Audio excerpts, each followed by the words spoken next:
nag-almusal ako, kape lang. Oh, blessed pa rin. Kasi may kape, yung iba walang almusal. Di ba? Sabihin natin, I'm blessed kasi wala akong karamdaman, wala akong sakit. I'm blessed kasi buo ang pamilya ko. Di ba? Malulusog ang mga anak ko. Hindi sira ang pamilya ko. I'm blessed. Pinagpala ako ng Panginoon. Masabi po natin yun, di ba? Ngayon, ang tanong ko po, paano po kung may karamdaman ka? Paano kung ang pamilya mo hindi po? Paano kung wala kang kinain almusal kanina? Paano mo isasabing pinagpala ka? Tama ho ba? Naintindihan niyo po ba ako? Naririnig niyo pa po ba ako? What I mean to say, mga kapatid, pag usapin pagpapala, hindi po basihan ang anumang sirkumstansya o mga bagay ng mundong ito para sukatin kung gaano tayo pinagpala ng Panginoon. Ako po, na-bless po ako kanina sa pamilya po nila Sister Excel kanina. Kasi lakas po ng ulan. Nung sinundo po namin sila doon sa final po, sa buong pamilya dahil anak na dala-dala, pupunta sa pananambahan. Ang lakas ng ulan, makita niyo may bitbit dito, may bitbit dito. So nakaka-bless po. So marami pong pagpapala ang Diyos sa ating mga buhay. Kaso pag tinanong kita, kung pinagpala ka ba, sigurado ka ba sa isasagot mo? Siyempre, sigurado. Lahat tayo, alam natin, sigurado tayo pinagpala tayo. Pero hindi lang tayo sigurado, I believe, kung ano yung ibig sabihin pag sinabi mong pinagpala ka. Tama po ba? Tama po ba? So ano ba ibig sabihin ng pagpapala? Ng you are blessed, blessed life? Kasi nakikita ko po sa Facebook, ang dami po nakalagay eh. Sa FB, merong, sabi na, hashtag, I am blessed. Tapos may picture ng malaking bahay sa likod. Di ba? Nakita kayo yan? Hashtag, I am blessed. Kumakain sa 5-star hotel ng sarap na kainan. Tama? Yes! Masasabi po natin yan, it's a blessing from the Lord. Ay, hindi sa kaaway galing yan. Tama ho ba? Hindi po sa demonyo galing yan. Yan po ay pagpapala na mula sa Panginoon. Pero ang tanong, nakita mo na ba sa iyong sarili as a Christian, bilang isang mananampalataya, nakita mo na ba, na-realize mo na ba, yung pinaka-the best na pagpapala na ibinigay sa iyo na ng Diyos? Na-realize mo na? Kapatid, alam mo, kapag hindi ka umabot sa punto ng realization mo na nakita mo to sa buhay mo, na ikaw pinagpala ka na at hindi pagpapalain pa lang, kapatid, hindi ka magiging mapagpasalamat. Magiging mapagpasalamat ka lang sa lahat ng sitwasyon ng buhay mo once na nakita mo na sa buhay mo na ikaw ay tunay na pinagpala ng Panginoon. Amen po ba? We already received the blessing of the Lord. Amen. Tinanggap na po natin ang lahat ng pagpapala na inilaan ng Diyos sa kanyang mga anak. Ang kailangan natin paniwalaan at lakaran. Hallelujah! Amen! Kasi ang hirap po magpasalamat kung wala kang tinanggap. Tama po ba? Pastor, hindi ako tumanggap ng ganito. Wala akong ganito. Paano ko magpapasalamat? Yun nga po, kailangan makita mo sa buhay mo yung tunay na pagpapala. Yung the best na pagpapala na ibinigay na ng Diyos sa'yo. Ano yun? Yung kaligtasan, yung buhay mo, yung kapatawaran, yung pagiging anak mo ng Diyos. Pag iyan ang tinitignan mo, anumang paghihirap ang dumadating sa'yo, makakapagpasalamat ka at makakapagtaas ka ng kamay sa Diyos. Bilang pagpupili. Eh kung ito ka, ang tinitignan mo lang pagpapala sa'yo, yung material na bagay, yung nangyayari maganda sa paligid mo, pag wala yun, paano ka magpapasalamat? Amen? Tama po ba? So makakapagpasalamat tayo dahil we know, as a Christians, we know we already received all blessings from the Lord. Amen? Tinanggap na po natin ang pagpapala, mga kapatid, na inilaan ng Diyos sa kanyang mga anak. Kaya ang title po natin sa umagang ito ay ito po. We are blessed, eating, past tense, in Christ. Amen. Magamit ka para i-declare mo, para yung demonyo marinig. Ano? We are blessed in Christ. Tayo po ay pinagpala na kay Kristo. Makinig po tayo mga kabuti, mga kapatid. And I believe tatanggap po tayo ng mga revelation ngayong umaga na kinakailangan po ng individual sa atin. Alam niyo po, marami pong tao naghahanap po ng pagpapala. Di ba? Nagpapakahirap. Hinahabol ang blessing. Kaya pag hindi nakita, frustrate, malungkot, lugmukin, walang gana. Kasi nga kahahabol ng blessing, sa mundong ito, hindi ka talaga makikita. Amen po ba? Ulitin ko po yun.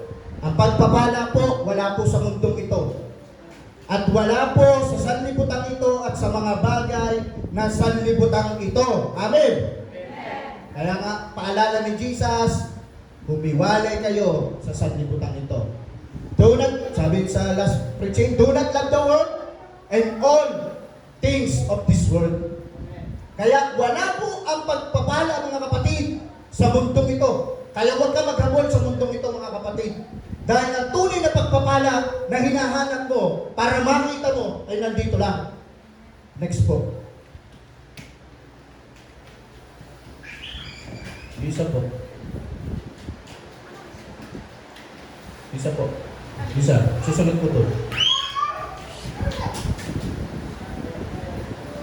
Okay lang ba may lalagay pa dito yan? Sige, okay. Next. Next. Next. Yan. The blessing is in Christ. Wala po sa sanlibutan ito, wala sa mundo ito. Wala sa kung saan ka man nagtatrabaho, saan ka man nagdinegosyo. Wala doon ang pagpapala. Ang pagpapala ay na kay Kristo. Amen? Amen. Na kay Kristo po ang pagpapala. Una, wala sa religion. Wala po. Kung pupunta ka rito, aatin ka lang, magre-religion ka lang, punta ka lang dito, upo ka dyan, tapos uwi ka, tawag po doon religion. Wala po doon ang blessing. Ang pagpapala po ay nasa tamang relasyon sa Panginoong Jesucristo. Amen po ba? Isa pa, wala po sa sipag at tiyaga ng isang tao, hindi po dyan nagmumula ang pagpapala ng Panginoon. Amen. Mahirap pong lunukin yung kapatid. Opo, pero kailangan niyong tanggapin. Ano po? Wala sa sipag at tiyaga ang pagpapala. Amen. Amen. Dahil ang katotohanan po, ang pinagmumulan lamang ng pagpapala, ng blessing, na tinatanggap natin, walang iba kundi ang Panginoong Jesucristo. Amen. Amen po ba? Ang Panginoong Jesucristo lang po ang pinagmumula, kapatid.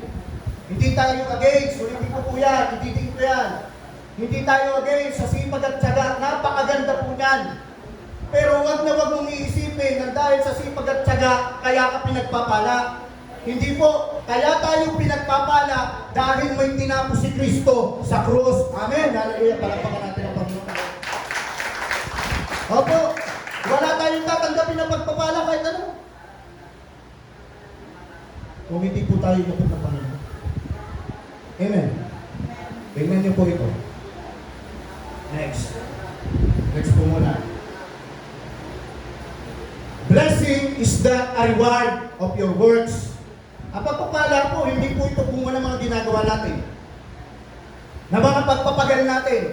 Ng paggawa natin. Hindi yun. It's a gift to us through our Lord Jesus Christ. Hindi po ito premyo. Ito po'y regalo ng Diyos sa atin dahil sa ginawa ng ating Panginoong Jesucristo. Amen po ba? Amen. Ang tawag po dyan, biyaya. Amen. Ano ba ibig sabihin ng biyaya? Biyaya, you do not deserve, pero tinatanggap mo. Amen po ba? Amen.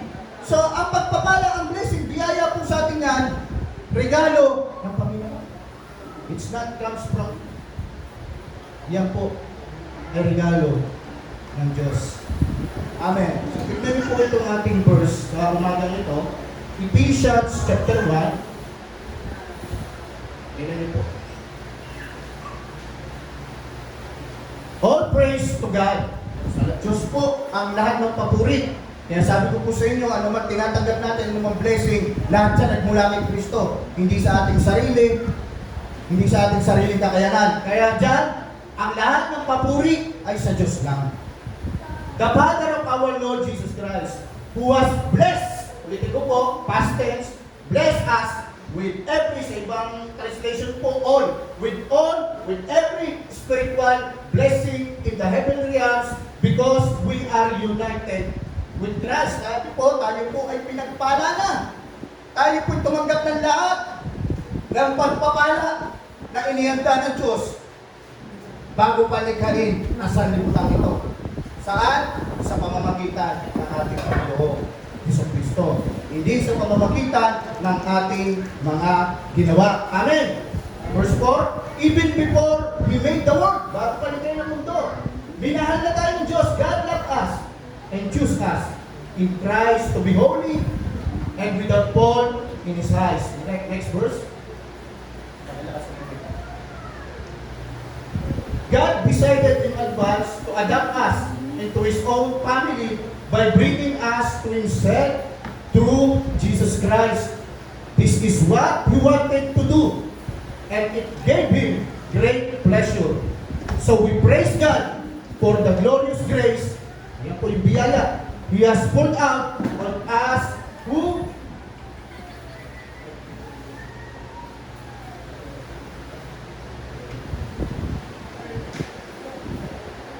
is so rich in kindness and grace that He purchased us our freedom with the blood of His Son and forgave our sin. Pinagpala ni Lord ang kanya pong salita sa umaga nito. Kapatid, ang katotohanan po, kaya po tayo pinagpapala dahil meron pong nagtanim. Kaya tayo umaani. Hallelujah. Amen. Kaya po tayo umaani ng pagpapala, mga kapatid, sa oras na ito, sa panahon na ito, dahil may nagtanim po. John chapter 8, verse 38. John chapter 4, verse 38, rather. John chapter 4, verse 38. Isinugo ko kayo, John chapter 4. Isinugo ko kayo upang anihin. Alang-alin daw po? Anihin ang? Amen. Isa kala natin, kaya na tayo maani, dahil nagtatanim tayo. Hindi ko. Ito, maliwanag sabi ni Jesus. Umaani tayo nang hindi natin itinanim. Bakit? Kaya tayo umaani, kaya tayo pinagpapala, umaani tayo ng pagpapala sa ating mga buhay dahil nagtanim si Jesus sa krus ng Kalbaryo. Itinanim niya ang sarili niyang buhay para tayo sumagana, para tayo mapagpala. Amen. All praises to God. Sa Diyos po ang lahat ng papuri.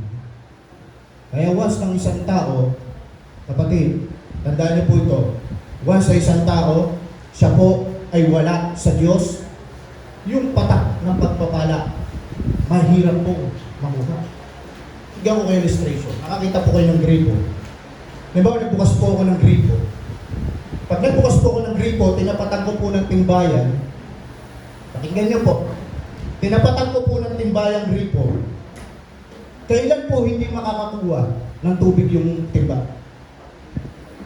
Ha? Una, pag yung timba, hindi nakatapat sa gripo. Tama mo ba? Hindi makakakuha ng tubig. Pangalawa, pag yung timba, nakasara, hindi makakatanggap ng tubig. Nakatakip.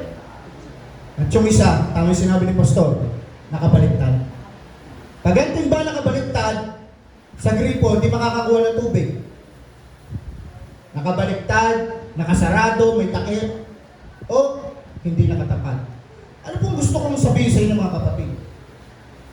If you want the blessing of the Lord in every aspect of your life, hindi sa isang aspeto lang, tiyakin mo na naka-align ka, nakapokus ka sa Panginoong Jesucristo.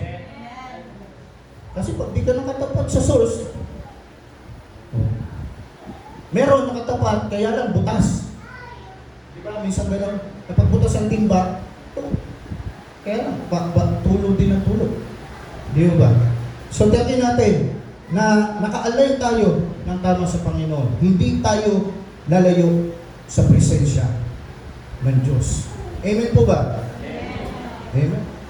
So mga kapatid, pag hinanap po natin ang pagpapala sa mundong ito, wala. Pag may nakapagsabi po sa inyo na nasa mundong ito ang pagpapala, I think we are deceived. Dahil ang blessing, ang Diyos ang pinagmumulan. Sabi ng Diyos, He is the source. Ako ang pinagmumulan ng lahat ng mabubuting bagay. Yan nakasulat po. All good things comes from our Father in heaven. So wala sa mundong ito, wala sa sanlibutan ito, wala sa mga bagay na sanlibutan ito. Kaya pilit tayong ipinahihiwalay ni Jesus sa mundong ito. Dahil ayaw na yung puso natin mapunta. At baka mamaya paniwalaan na rin na ang mundong ito, na mga bagay ng mundong ito, ito yung tunay na nagbibigay sa atin ng provision.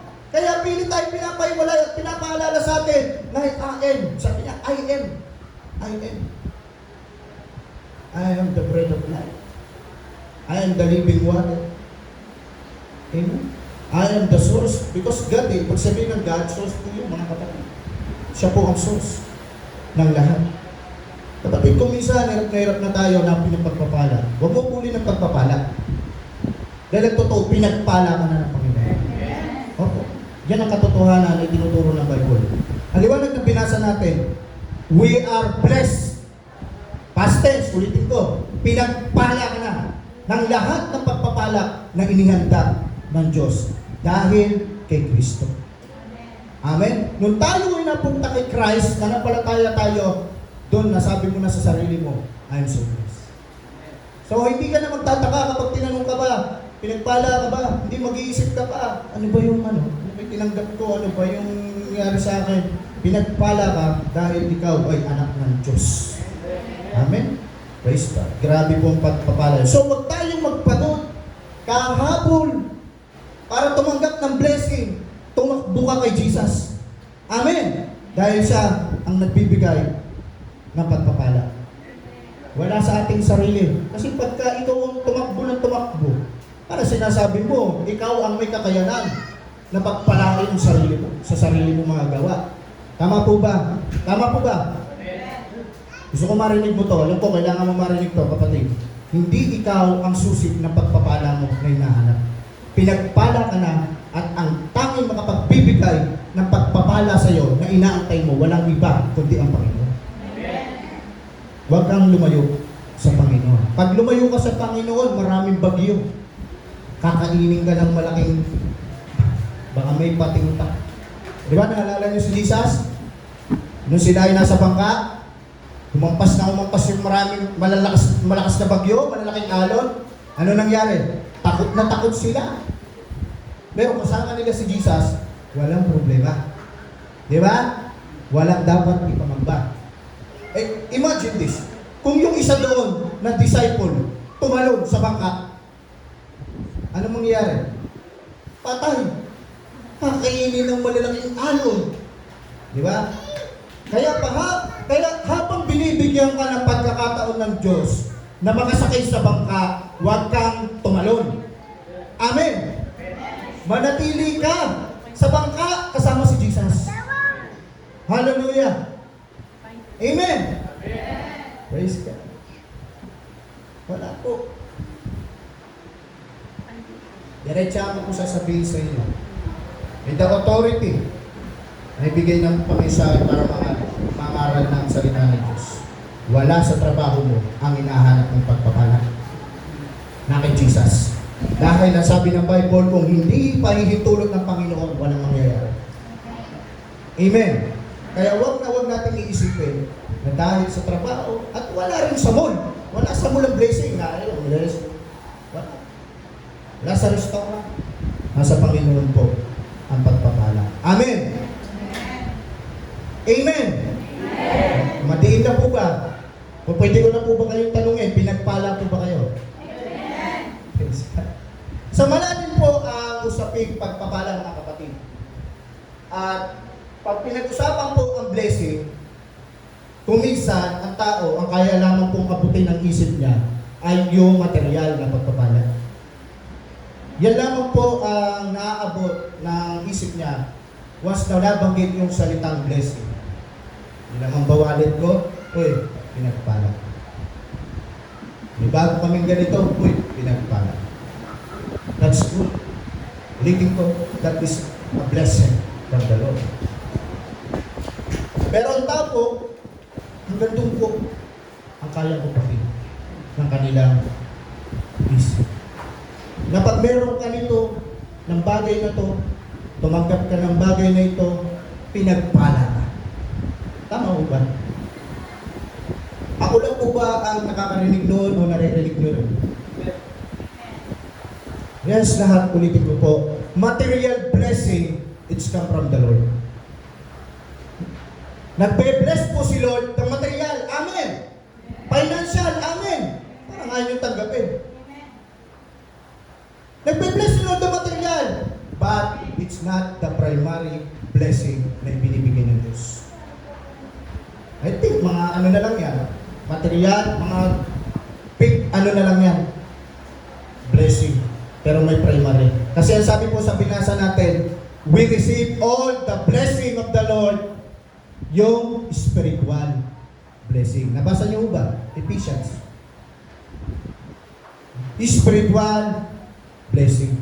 Material blessing, purihin ng Panginoon. Pinagpala mo po kami, Panginoon, ng pinansyal. Pero pagpapala yan, hindi mapagbantay. Pagpapala lang yan, kung hindi yan maglalayo sa'yo sa Panginoon, tagal na natin na pag-uusapan yan. Pero pag maglalayo sa'yo, sa paglilingkod mo, sa presensya ng Panginoon, sa pag-attend mo sa church, kapatid, hindi sa Diyos galing yan. Amen. Amen. Yan ay galing. Kanino pa ba? Sino ba yung laging kontra sa gawain ng Panginoon? Sino ba yung kontra sa mga mananampalataya para lumalim, magpatuloy? Iisa lang naman yun eh. Amen? So maging mapagbantay. Hallelujah. Hindi lamang po material blessing ang pagpapala ng Diyos. Lumago po tayo. Huwag lamang hanggang tuon, mga kapatid, ang abot ng ating isip na pagpapala. Kasi nakakalungkot po, marami pong tao, pag pinag-usapan po yung pagpapala, yun lamang ang kayang dumating sa isip nila. Pera, salapi, kwarta, financial. Yun lamang, nakakalungkot po. At kahit mga Kristiyano, nakikita po natin na gano'n na lamang po ang takbo ng kanilang mga kaisipan. Kapatid, pagka ganyan ang basihan po na pinatawag mong pagpapala sa buhay ng isang tao, kawawa tayo dito. Oh. Kawawa tayo lang dito, Blessed Family of God Church. Walang mayaman dito. Meron ba? Oh. Ang mayaman, Bill Gates, Henry C. Yan ang mayayaman. Di ba? So kawawa tayo. Pag ang measurement o ang basihan ng buhay na pinagpala, yung mayaman, kawawa tayo. Tayo, sapat lang. Sa pangangailangan at sa mga bonus na, di ba? Sapat lang tayo, walang mayaman dito. Pag may nagsabi dito, mayaman siya, tulad nila Bill Gates. Pero tayo, mayaman tayo sa pagmamahal ng Diyos. Dahil tayo yung anak niya, amen? Praise the Lord, palagpakan natin ang Panginoon. Amen? So hindi po, yaman. Dadaigin natin, papakita ko sa inyo. Dadaigin nyo sila Bill Gates. Siyempre, hindi Christian yun di ba? Christian ba? So, yung mga napakayaman, yung mayroon ng Microsoft, talagang bilyonary yung kapatid. Bilyon. Dadagin po natin. Ipakita ko po sa inyo, ipapakita ko sa inyo kung ano yung basihan ng pinagpala sa lahat. Ano? Dito nga may measure mo. Luke, meron po ko dyan, Luke. Luke, chapter 1. Luke chapter 1, verse 42 to 45. Medyo mabagal. Ayan. Ito po tagpunan to, si Maria po, dumalaw kay pinsan niyang Elizabeth. Ito po sabi ni Elizabeth sa kanya nung dinalaw siya ni Maria. At malakas niyang sinabi, higit ka, ano sabi daw? Pakiulit niya, parang mahina. Higit ka, pinagpala ng Diyos sa lahat ng babae. Tingnan niyo po si Maria. Ano po sabi? Pinagpala daw siya, higit sa lahat. Ano meron si Maria? Ha? Wala po siyang mga sangkatutak na building. Ha? Ano meron siya? Unang-una, meron siyang Jesus sa buhay niya. Pangalawa, kaya sinabi dito, yung konteksto niyan, kaya sinabi ni Elizabeth, higit kang pinagpala dahil ginamit siya ng Diyos. Amen? Nakuha niyo po ba?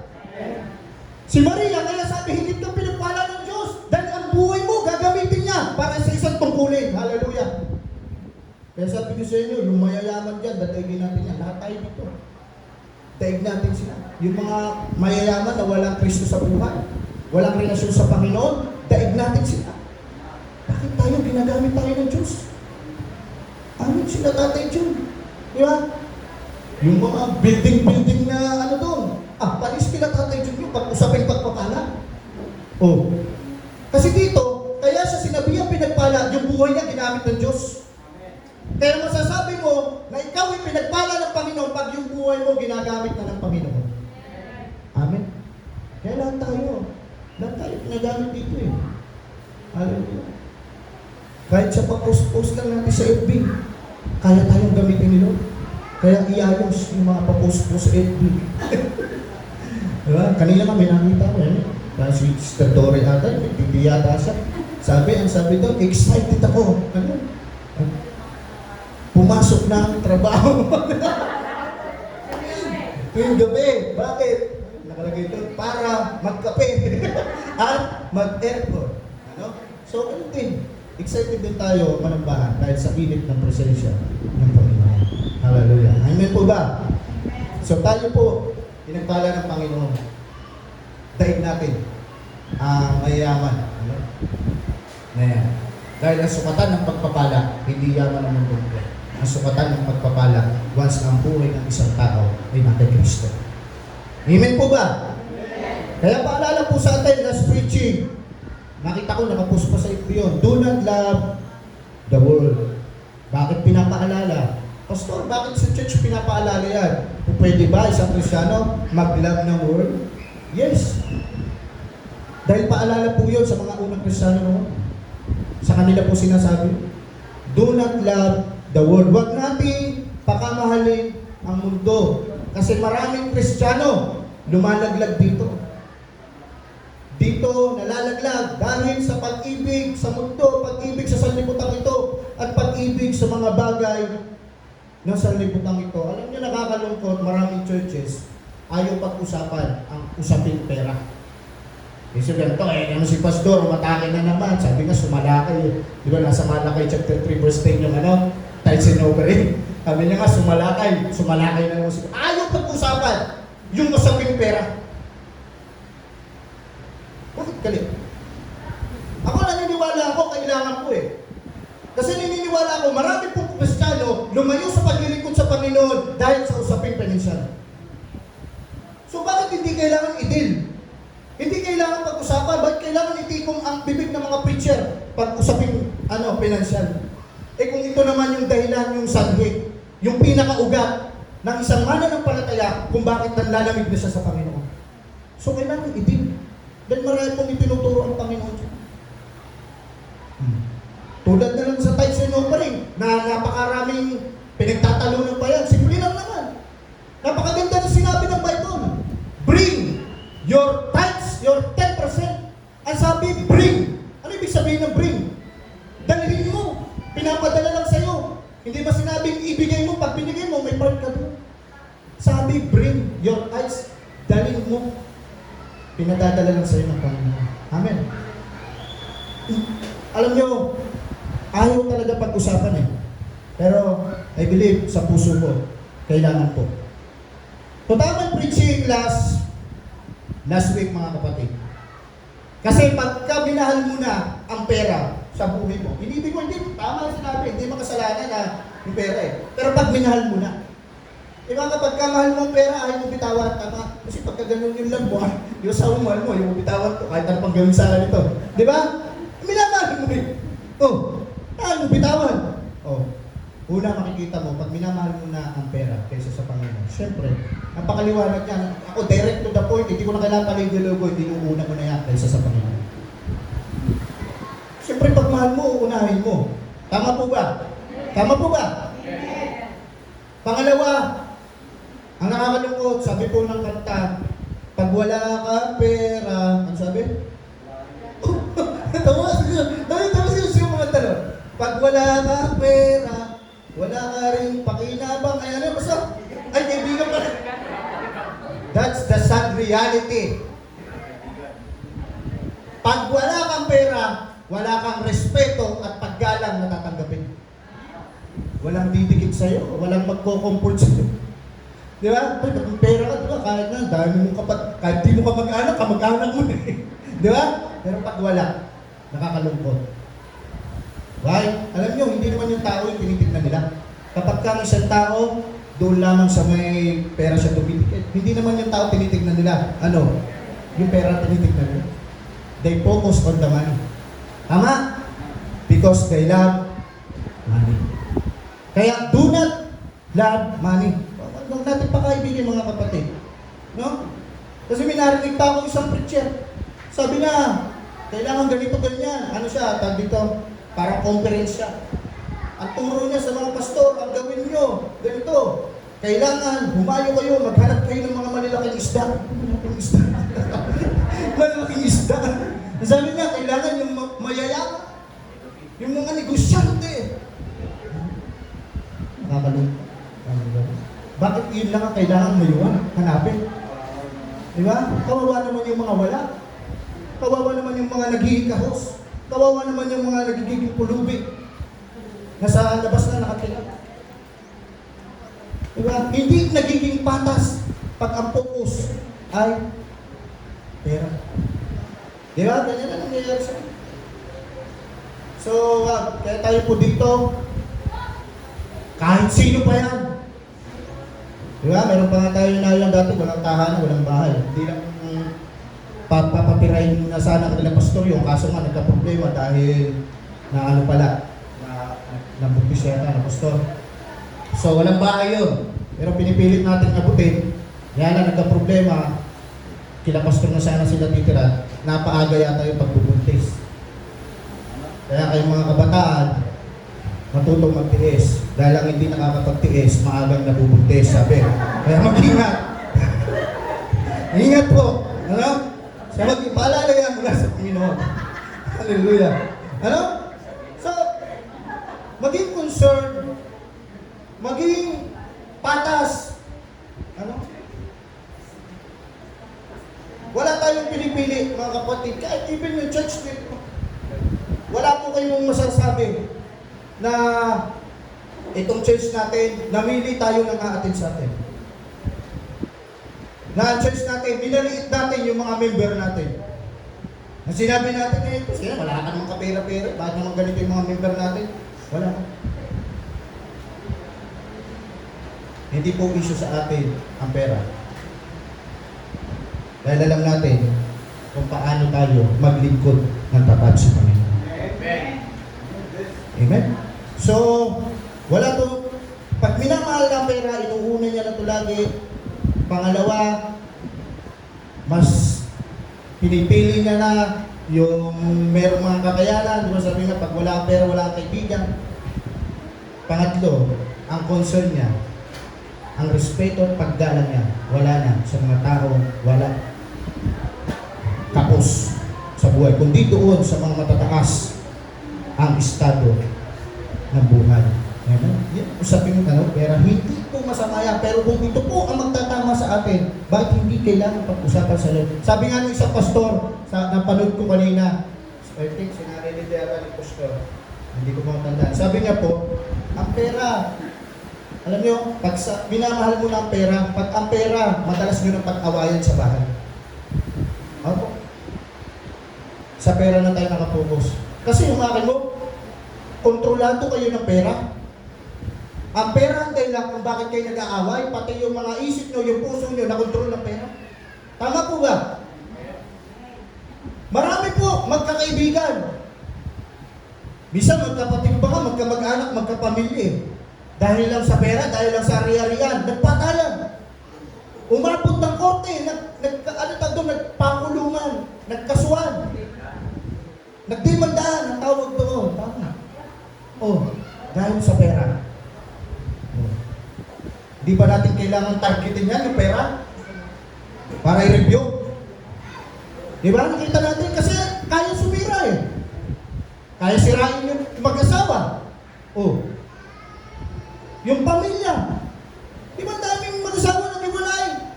Hindi na makatiis. Sumbatan dito, sumbatan doon. Dahil sa pera. Hindi ko alam, nakakakontrol din pala ang pera. Dati ako, kinukontrol lang ako ng damo. Di ba? Pero ang pera, nakakakontrol din pala. So bakit hindi natin kailangan targetin? Ano? So pera, mga kapatid, marami po yan na nagagawa para mawasak ang ating relasyon. Tama po ba? Kapatid, pero sa kahabol ng tao sa pera, dumating nawa tayo sa realization na kapag ka nagkasakit ka, na wala nang magagawa ang pera mo. O pagka nagkaroon ka, nasadlak ka sa matinding kalungkutan, na kahit milyon-milyon ang pera mo, hindi ka na kayang pasiyahin saan ka tatakbo. Sige. Tanong ko lang po. Wala na magawa ang pera mo eh. Yung sakit mo, malala na. Stage 6 cancer na. May ganun ba? Wala. 5 lang. Stage 5 cancer ka na. Ang dami mong pera. Dumating ka sa realization na wala na magagawa ang pera mo. Ang may magagawa, sino? Yung Diyos na ayaw mong bigyan ng panahon. Amen. Nakausap ka ng Panginoon. Makinig ka mabuti, kapatid. Tingnan niyo po, mga kapatid. Pag minamahal po natin ang mundo, ang mga bagay ng mundong ito, pakinggan niyo po ito, kapatid. 100% tatalikod ka sa Panginoon. 100% ko na po dahil yun po sinabi ng Bible. Once na minamahal mo ang mundo, kinakaibigan mo ang bato, humihiwalay ka sa Diyos. Tama ba? Tatalikod ka sa Panginoon dahil hindi tayo pwede maglingkod sa dalawang Panginoon, sabi ni Jesus. Hindi ka pwede maglingkod kay Mammon, siya po yung Diyos ng money. Hindi ka pwede maglingkod sa Panginoon. Isa lang ang pwede mong paglingkuran. Kaya pag naglingkod ka kay Mammon, automatic tatalikod ka sa Panginoon. Tingnan niyo po. Papakita ko sa inyo, sa Bible, dahil minahal nila ang bagay ng mundong ito, na akala nila ito ang pagpapala, tumalikod sila sa Panginoon. Kaya sinasabi ko ni Lord sa atin para mapaalalahanan tayo, kapatid. Please, huwag tayong tumalikod sa Panginoon para lang sa mga bagay ng mundong ito. Tingnan niyo po ito. Ang una po dyan, si Dimas. Kilala niyo po si Dimas? Hindi masyado, siguro. Opo, kasi kunti lang naman yung sulat sa kanya dito. Tingnan niyo po. Ito po. Sa Philemon chapter 1, verse 23 to 24. Kinakamusta ka ni Epapras, na kapwa ko bilanggo dahil kay Kristo Jesus. Kinakamusta ka rin ng mga kamanggagawa ko. Sino daw? Marcos, Aristarchus, isa? Dimas, at Lucas. Dito, kita natin, bilanggo ni Kristo, si Dimas. Kita natin, lingkod, kamanggagawa ni Marcos, si Dimas. Ibig sabihin ito, naglilingkod sa Panginoon. At nasa Panginoon. Tingnan niyo po. Next verse. Ayan po, verse 10. 2 Timothy chapter 4, verse 10. Dahil iniwan ako. Sino? Si Dimas lumayo. Oh, kanina sabi si Dimas, lingkod ng Diyos, kamanggagawa, bilanggo ni Kristo. Pero dito sabi ng Apostol Pablo, kay Timoteo, iniwan ako ni Dimas at nagpunta siya sa Thessalonica. Bakit? Bakit siya iniwan ni Dimas? Bakit lumayo?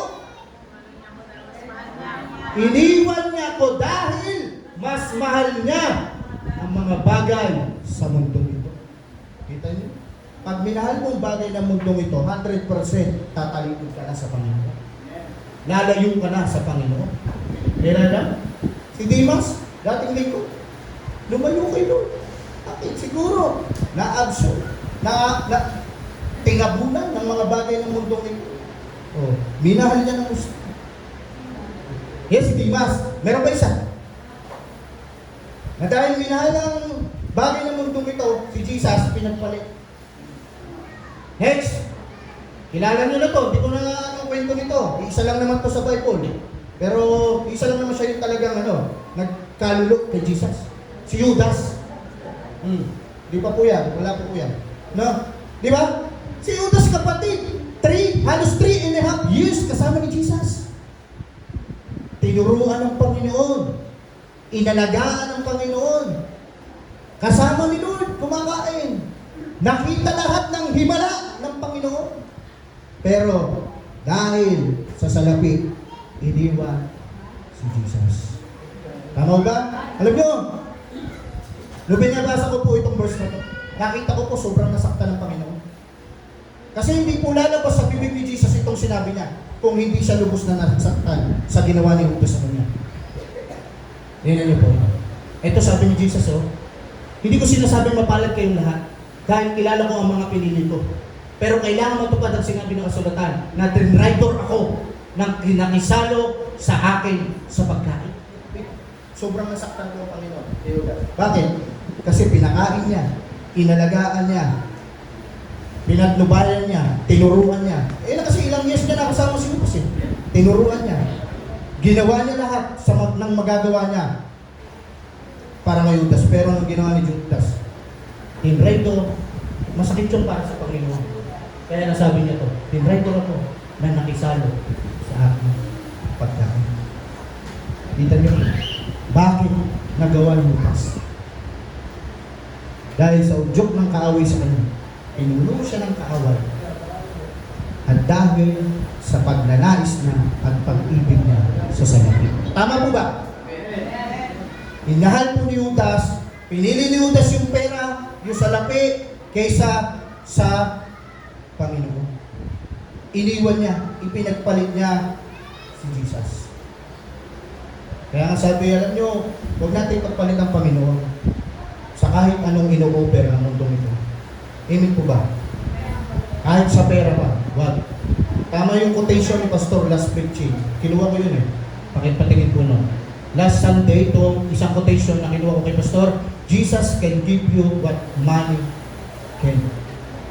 Kung may pera ka, may nagagawa ka, may nabibili ka, tama ba? Oo. Hindi, yan muna. Si Pastor yan quotation ni Pastor yan Diba? Diba? Kita nyo, sabi dyan, Jesus can give you what money can.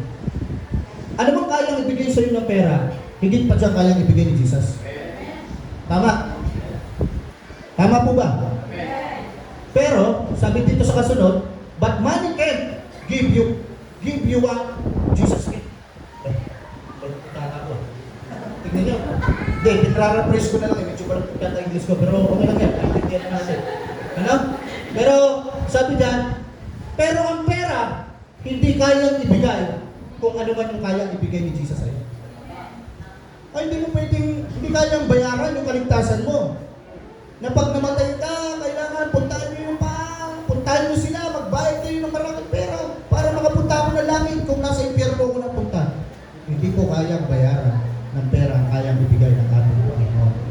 Amen po ba? So, wag nating ipagpalit ang Panginoon. Tulad ni Dimas at ni Judas, ipinagpalit nila ang Panginoon sa bagay ng mundo. Alam niyo, nalulungkot ako sa kanila, no? Nung nabasa ko to. Bakit? Isa po sa kinakalungkot ko, hindi nila nakita yung bagay na pinakamahalaga nasa kanila na binitawan pa nila para lang sa panandaling kasiyahan. Para sa mga bagay na nasisira at nawawala. Kapatid, eternal yung nasa kanila. Si Jesus na kay Judas kasama na, pero pinagpalit niya. Si Dimas naglilingkod, pero pinagpalit niya. Kapatid, huwag nating bitawan yung mga bagay na nasa atin na, pero iniisip natin hindi mahalaga. Iniisip natin na may mas mahalaga pa. Huwag. Napakahalaga na ikaw naglilingkod sa Panginoon. Napakahalaga, the best yan na ikaw ay may Jesus. Huwag nating talikuran. Amin po ba? Amin po ba? Huwag nating pagpalit sa mga bagay na nasisira at nawawala. Panghihinayangan natin yung bandang huli. Tama? Kita niyo si Judas. Ano nangyari sa kanya? Dahil sa pagmamadali, napahamak. Pinili yung pera kaysa kay Jesus. Napahamak. So ayaw mangyari ng Panginoon sa iyo, kapatid. Kaya pilit ka niyang inaabot kapag nakikita ni Lord na lumalayo ka. Ayaw niya. Mahal ka niya tayo eh. Amen po ba? Amen po ba? Sa halip na yung mga bagay ng mundong ito, binitawan sana nila para kay Jesus. Baliktad. Si Jesus ang binitawan para sa mga bagay ng mundong ito. Hindi po gano'n. Bitawan natin kung anong pinapabitawan ng Panginoon at kay Jesus lang tayo. Amen po ba? Nasa atin ang pinaka-the best. Ligtas na tayo. Anak na tayo ng Diyos. Naglilingkod na tayo. Nasa atin na to. Huwag na natin pagpalit. Amen! Huwag natin pagpalit. Pagpakan natin ang Panginoon. Hallelujah. Siya tunay na pagpapala. Ulitin ko po. Wala po sa mundo ito. Na kay Jesus. Alam niyo, matinding pagpapala natin, dati nakiadan tayo. Lahat tayo, nakiadan. Kaya sabi dito, in Christ. Bakit ngayon in Christ na? Kasi dati in Adam. Tingnan niyo po ito. Tingnan niyo po ito.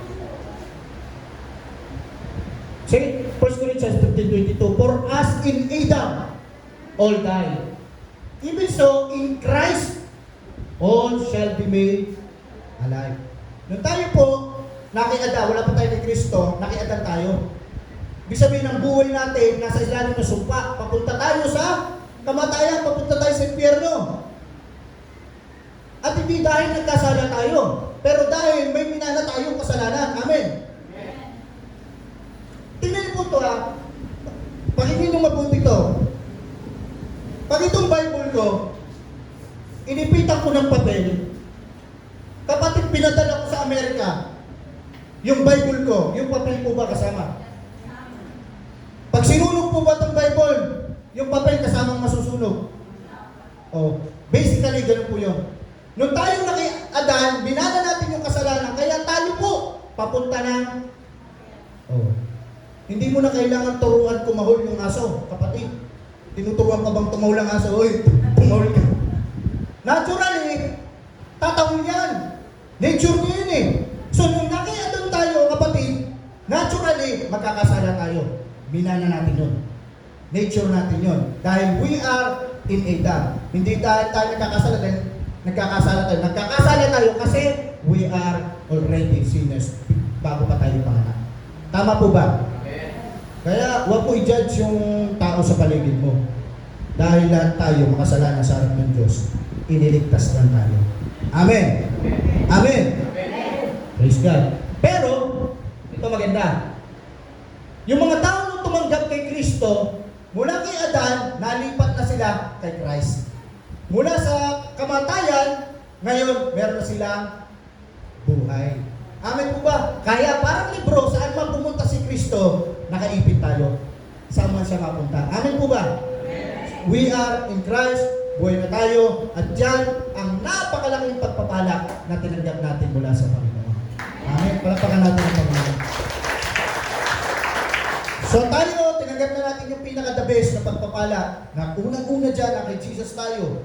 Ligtas tayo at ginagamit ang ating mga buhay. We are already blessed. Hindi premyo yan na mga ginagawa natin. Yan ay regalo ng ating Panginoon. At hindi kayang daigin yan ng kahit anumang bagay ng mundong to, kapatid. Hindi po kayang daigin. Hindi po masisira yan. Hindi mawawala yan ang pag-ibig ng Diyos sa inyo yan. Romans chapter 8, verse 1. Pag binuksan niyo po ang Romans, mga kapatid, sa aklat ng Roma, pag binuksan niyo po ito, ang una niyo pong makikita ay ito. So now, there is no condemnation for those who belong to Christ Jesus. Wala nang kaparusahan. No condemnation. Ulitin ko po sa iyan. Wala ka na sa kaparusahan. Amen. When you are in Christ, yan po ang unang verse. Kita nyo? Ayan ang opening words sa Romans chapter 8. Ang closing words po niya, tignan nyo. Romans chapter 8, verse 38. And I am convinced that nothing can ever separate us from the love of God. Nakita niyo po? Walang kaparusahan at wala nang makakapaghiwalay sa iyo sa Diyos, sa pag-ibig ng Panginoon. That is the great blessing na nasa atin po, mga kapatid. Amen. Palakpakan natin si Lord. Hallelujah. Salamat po, Panginoon. Ano? Grabe po ang pagpapala ng Panginoon sa atin. Huwag natin i-measure ang blessing, ang ating pagiging pinagpala dahil sa mga bagay ng mundo ito. Eh, pastor naman kasi, ang hirap naman kasi pinagpala kami. Yung rep namin, walang laman eh. Oh. At least may rep ka. Lagyan mo ng tubig para magkalaman. Di ba? Pagpasalamat mo, meron ka. Iba nga, walang rep. Di ba? Titis bibili ng yelo. Kami pastor doon na. Doon sa nilipatan namin. Kaya naginitan, hanap ako ng yelo kasi mahilig sa ano to, malamig na tubig. Hanap ako ng yelo, takbo ko. Ang hirap pa naman maghanap ngayon ng mabibili ng yelo. Ipagpasalamat. Gusto, lalangawalit ko eh. Hindi ako pinagpala, hindi. Pinagpala ka. Amen.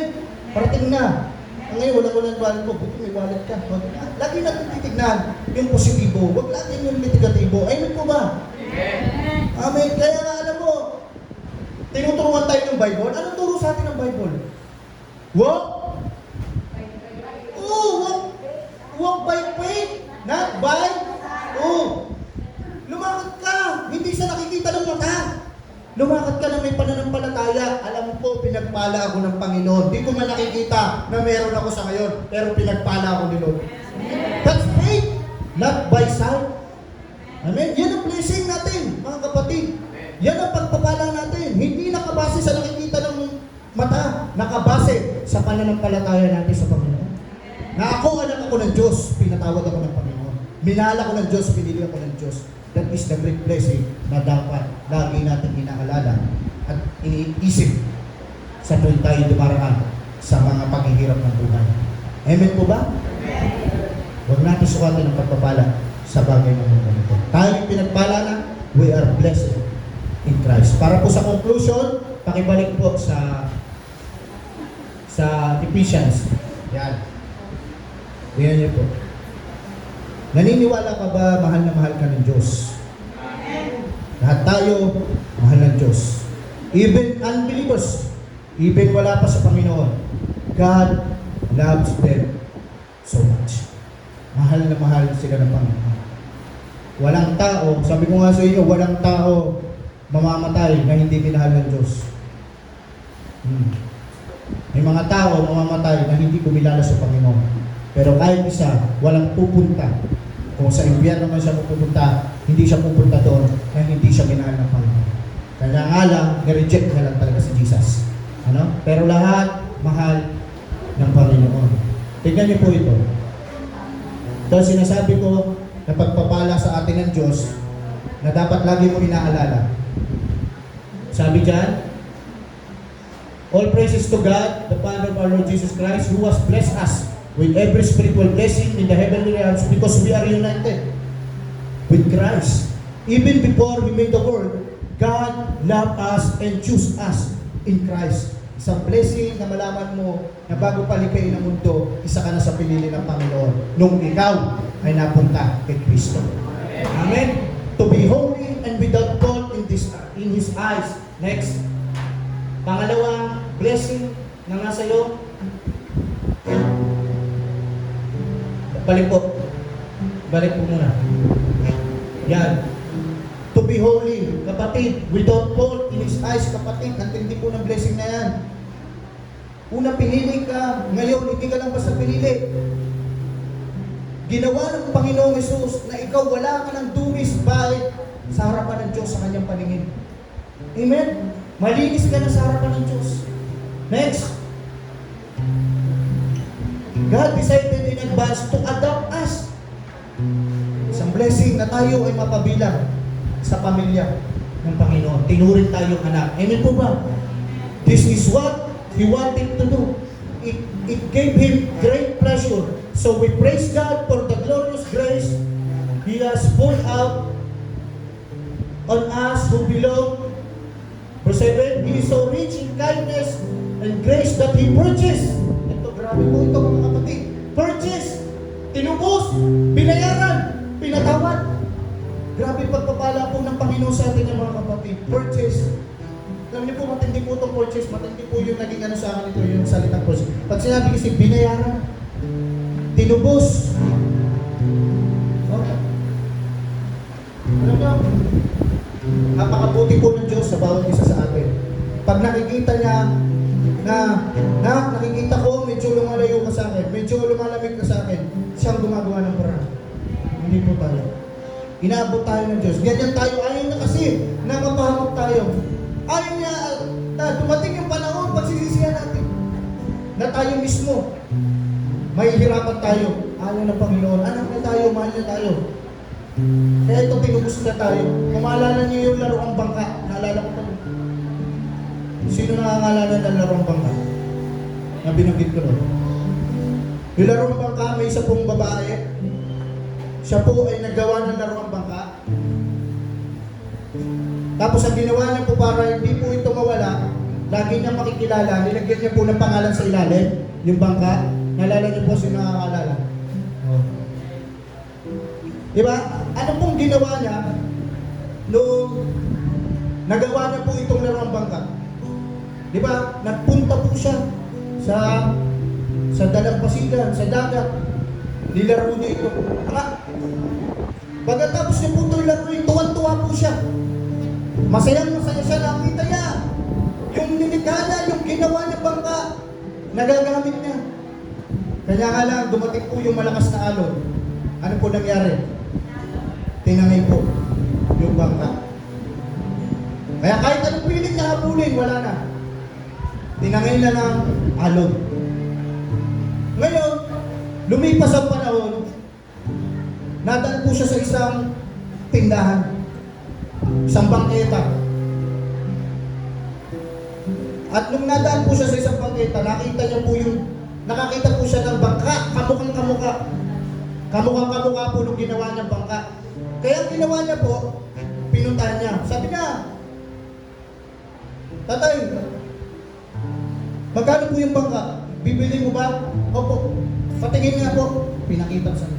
Nung hinawakan niya po yung bangka, nakita niya yung pangalan niya nasa ilalim. Sabi niya, Tay, sa akin po itong bangka na to. Hindi po sa inyo to. Sa akin to. Tinangay lang ng alon. Sabi nung nagtitinda ng bangka sa kanya, Boy, baka noon, oo, pero ngayon, hindi na. Sa akin na to. Di ba? Kasi nasa akin eh. Tinangay na ng alon, ako ang nakakuha. Walang kumukuha sa gitna ng alon, ako ang tumampok. Kaya ginawa nitong bata, umuwi siya. Hindi siya papayag na mawala. Dahil mahal naman niya yung bangka niya rin eh. Siyang gumawa nun eh. Ginawa niya, lahat ng inipon niya, binasad niya, binalikan niya po yung bangka. Oh. Anong binalikan niya? Pinili niya, pinayaran niya po. Kung magkano yung halagang sinabi, pinayaran niya. At nakuha niya po yung bangka. Kapatid, alam mo yung tinutukoy kong bangka. Hindi mo naman kailangan na ipaliwanag sa Diyos. Tayo po yung bangka na yun. Amen? Alam niyo, ang buhay natin, ang matindi sa Panginoon, makita niyo talagang hindi siya nagpapabayaan. 2 beses tayong napunta sa kamay ng Panginoon. Amen? Una, nung nilikha na tayo, pangalawa, nung tinubos niya tayo. Amen? 2 beses niya tayong inabot.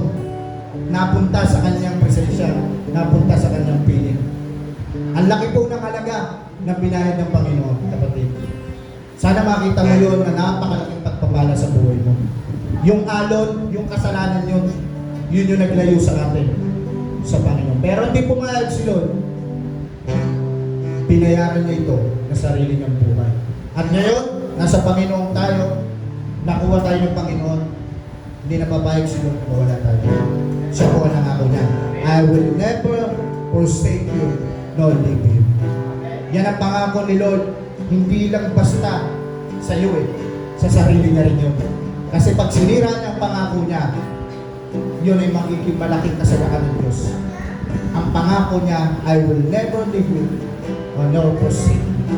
Hindi kita iiwan at pababayaan. Panghawakan mo yan sa buhay mo at lagi mong isipin na ikaw ay ligtas na, nasa kamay ka ng Panginoon, wala makapag-iiwalay sa iyo. Yan ang pinakamalaking pagpapala na tinanggap mo na sa buhay mo. Ngayon may lakas ka na ng loob, sabihin sa iba, I am so blessed because the Lord is in me. Amen? Ang buhay ko ay nasa Panginoon, ako ay anak ng Diyos, ako ay tunay na pinagpala ng Diyos. Hallelujah! Palagpakan po natin ang Panginoon. Tayo po manalangin. Praise you God, praise you Lord. Salamat, Heavenly Father, na ikaw po ay tunay na nagmamahal po sa amin. We thank you so much, Lord, sa Panginoon, sa buhay, O Diyos. Buhay na walang hanggan ay binigay mo sa amin, Lord God. Nawa, O Lord, nakita ng bawat isa po sa amin. Dumating kami sa realization, Lord God, na wala nang hihigit pa sa pagpapala na ito. Na wala nang tutumbas, O Diyos, sa blessing na tinanggap namin, yung blessing ng buhay na walang hanggan. Thank you, Lord. Muli, O Diyos, kung meron man po akong mga kapatid, Lord God, na nalalamig sa iyo, Lord God, Panginoon, palakasin mo po siya sa oras na ito. Alam ko, Lord, kinakausap ko siya. At alam ko, Lord, ready po siya, Panginoon, na bumalik sa iyo. Ready siya, Lord God, na isuko mo niyang kanyang buhay sa iyo. At ano mga problema, ano mga hadlang, Lord God, sama-sama po kami, nananampalataya. Ang lahat po ng ito, Panginoon, winawasak namin, ang lahat ng plano ng kaaway sa kanilang buhay, winawasak namin in the mighty name of Jesus. Lord, pinagpala mo po kami sa pangalan po ng